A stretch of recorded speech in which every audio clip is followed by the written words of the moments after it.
देश में कोविड-19 अस्पताल में भर्ती होने वालों में से केवल 6% लोगों को ही भर्ती होने की ज़रूरत है। अगर देश को केवल ये 6% लोगों को ध्यान देना पड़े तो आज मृत्यु दर जो है वो काफ़ी कम हो जाएगी और मेडिकल सेवाएं जिन्हें सही में चाहिए उन्हें मिल पाएंगी। आइए जानते हैं 94% के लिए क्या बेस्ट ऑप्शन है।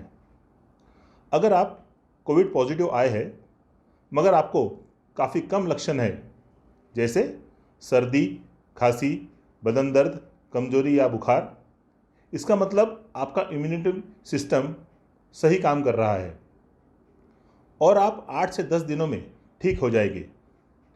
हो सकता है आपको खाने में स्वाद न आए या कोई खुशबू न आए, मगर ये कोई चिंता की बात नहीं और आप ओवर द काउंटर मेडिसिन जैसे डोलो 650, घरेलू नुस्खे और आयुर्वेदिक दवाओं से ठीक हो सकते हैं। आपने पारिवारिक डॉक्टर को इसकी जानकारी देते रहिएगा। एक डॉक्टर ने इस तरह से 1300 मरीजों को ठीक किया है। डॉक्टर का विश्वास है कि ऐसे 94% मरीजों को ठीक किया जा सकता है। फिर हम गलत कहाँ हो रहे हैं?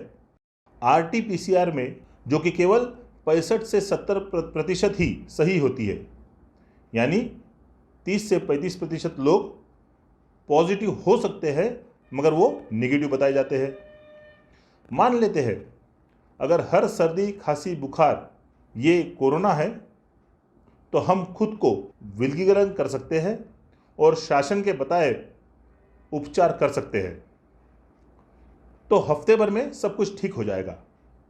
मगर ये केवल 10% के साथ ही संभव है, क्योंकि बाकी 90% के साथ पैनिक यानी घबराहट के कारण गड़बड़ हो जाती है, क्योंकि दूसरी वेव आई है और जैसे ही आप पॉजिटिव टेस्ट बताए जाते हैं सब मदद जैसे बंद हो जाती है। आपको आपके कई दोस्तों, रिश्तेदारों और ऑफिस सहकर्मियों की तरफ से सुझावों की बाढ़ आ जाती है और हर तरह कोई ना कोई अपने अनुभव, ज्ञान, सोशल और न्यूज़ मीडिया का ज्ञान बताकर घबराहट पैदा कर देता है।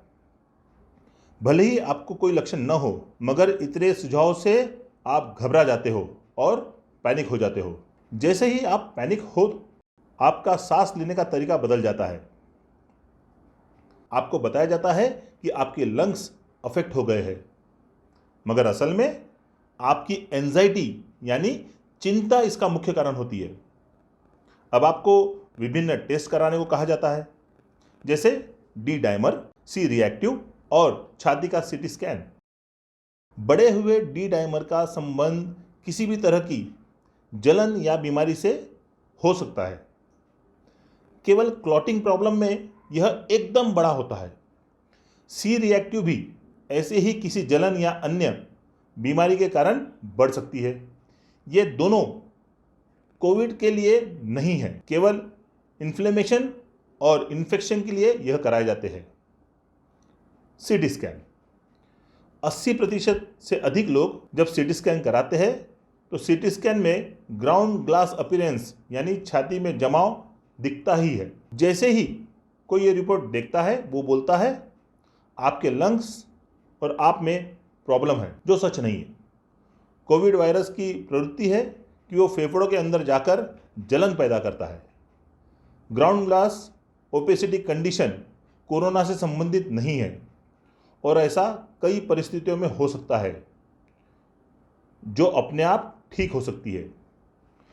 मगर अब आपका डॉक्टर आपको एंटीवायरल और रेमडेसिविर शुरू करता है, जो WHO के मुताबिक कोरोना से संबंधित नहीं है, फिर एंटीबायोटिक, फिर स्टेरॉइड।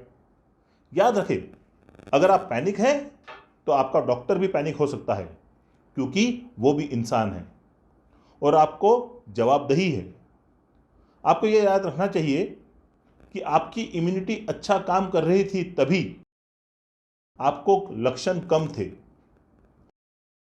ये सारी दवाइयाँ बहुत स्ट्रांग होती है और इनके साइड इफ़ेक्ट होते हैं। जब आप ये सब खाते हैं ये आपकी नैसर्गिक रोग प्रतिकारात्मक क्षमता को कम कर देती है। जो अच्छा काम कर रही थी मगर आपने उसे खराब किया और अब आपकी हालत भी खराब होना शुरू हो जाती है और आपको हॉस्पिटल की ज़रूरत पड़ जाती है। मेडिकल सिस्टम अच्छा कर रहा है मगर उस पर ज़रूरत से ज़्यादा भार है, जिससे वो ढहने की कगार पर है। आपको आपकी बुद्धि और तर्क का इस्तेमाल करना पड़ेगा और तय करना पड़ेगा कि कोरोना का सामना कैसे करें। अथॉरिटीज़ बता रहे हैं कि कोविड हवा से फैल रहा है, यानी अब बहुत तेज फैल रहा है, यानी दूसरी लहर में हम सब अभी नहीं तो बाद में कोविड से ग्रस्त होने ही वाले हैं। तब तक हमें अपने उपाय तैयार रखने पड़ेंगे। अगर आप पहला उपाय पसंद करते हैं तो आप कोविड को पार कर लेंगे, वो भी किसी परेशानी के बिना, किसी तनाव के बिना और बिना अस्पताल आए। यानी अस्पताल में बेमतलब वो बेड्स ब्लॉक नहीं होंगे जो सही में उन 6% जरूरतमंद के लिए है। अब फैसला आपका, खुद का ध्यान रखिए।